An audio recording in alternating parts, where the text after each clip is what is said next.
right, so as you guys know, and I have covered this out, I would characterize it as pretty darn closely covered this story of Joe Rogan's basically backlash for his endorsement of Bernie Sanders. Now, if you don't know the backdrop of this whole thing, basically, he's on a podcast with Barry Weiss, horrible NYT opinion contributor, and he says, I'm probably voting for Bernie Sanders. The Bernie campaign takes that video, posts it to their Twitter page, and says, look, Joe Rogan is probably voting for Bernie Sanders. This is awesome, you know?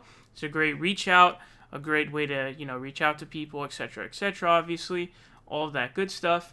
And then a monsoon of backlash that lasted literally over multiple days.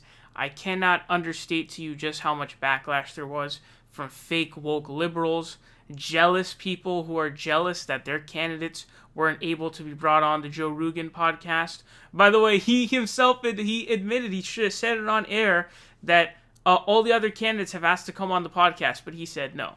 So they're jelly, all right? They're jealous is what it is. And then the others are a bunch of fake woke losers, okay? It's just dumb woke Olympics, which is really embarrassing.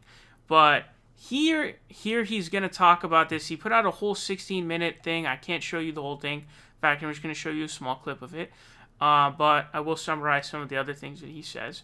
But this one, he makes an important sort of just take and summary about the anti-Bernie Sanders media push. You're seeing this anti-Bernie Sanders push across the board. Hillary Clinton just came out and said that she thinks nobody likes him. I saw that. She said that. Why would you say that? The guy campaigned for you. What are you, an 8-year-old? Well, nobody likes him. Exactly. And she said that he's a career politician. Like, what does that mean? Were you involved in industry before this? Like, did you manufacture televisions? Like, what did you do before? Right.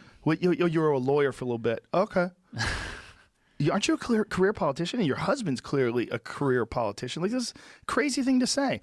Mm-hmm. And then, you know, there's like a lot of people that are in support of Elizabeth Warren that were trying to push the narrative that Bernie Sanders is sexist.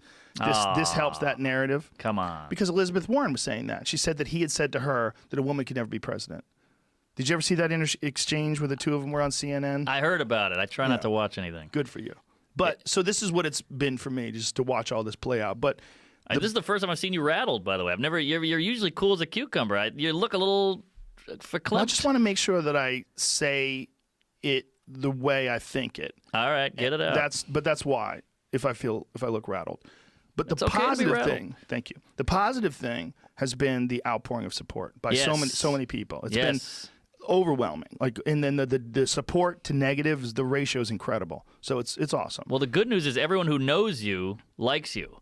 All the people who are saying shit have probably never met you or don't even listen to the pod. But this is even listening to the podcast, you don't know me that well. But this is a part of the problem with human. So in that piece, he basically explains that. He also later on goes on to explain that CNN was actually attempting to pour all the isms on him. Like, it literally got to a point where they were calling him every ism in the book. Or, you know, he's a sexist, a misogynist, a racist, a transphobe. Every single word you can think of, they used towards him. So it's just this big blanket attack, essentially, which is embarrassing. Now, the biggest one is probably the transphobia one. And the way he breaks it down is he says that he was basically complaining about a male to female, trans person who was basically in martial arts and female martial arts, and she was then basically just demolishing everybody essentially, because obviously as a male you have physical, physical advantages as a male over you do as a woman. So if you live for that long and you're a male and then you transition to female, is it really fair? And I think it's uncontroversial to say no. All right, I don't understand how it's controversial. I don't know how you'd be going away from, like, how delusional or how separate from the facts you could possibly be. Basic common sense, actually, to understand that. So to call that transphobic is like, wow, you've really gone off the deep end at that point. There's no way really to reconcile that. So nip that bullshit in the bud. Then he addresses them calling him homophobic, which is hilarious. And he brought up the point that I brought up. He literally brought up the point that I had made, which was that he was like a huge gay rights supporter before it was even legalized. Like, he was a huge one. He brought up the quote that I remember of his where he says that, people who don't want gay marriage legal are people who are afraid that cocks taste yummy. And I brought up that quote of his, which is pretty hilarious. So that was one of the most outlandish ones for me. It's like, what? Do you even watch any of his content? You're going to call him homophobic? It was pretty fucking insane. And so he pretty much nipped all of it in the bud. And then it seemed like, in conclusion, he seemed to be discouraged from politics. And he seemed to be more of the outlook of, oh, I just kind of want to stay away from politics now due to that experience, which is unfortunate. I think his response was pretty legit. It was pretty good at, really hitting on every criticism and all that stuff and really nipping a lot of bullshit in the bud. So I think he did a pretty good job here. And I'm glad, also I have to take a second to say, I'm glad Bernie Sanders did not retract his message and he stood his ground. That's some good shit on Bernie's part. It looks like he's really learning about how to do that, which is a good thing.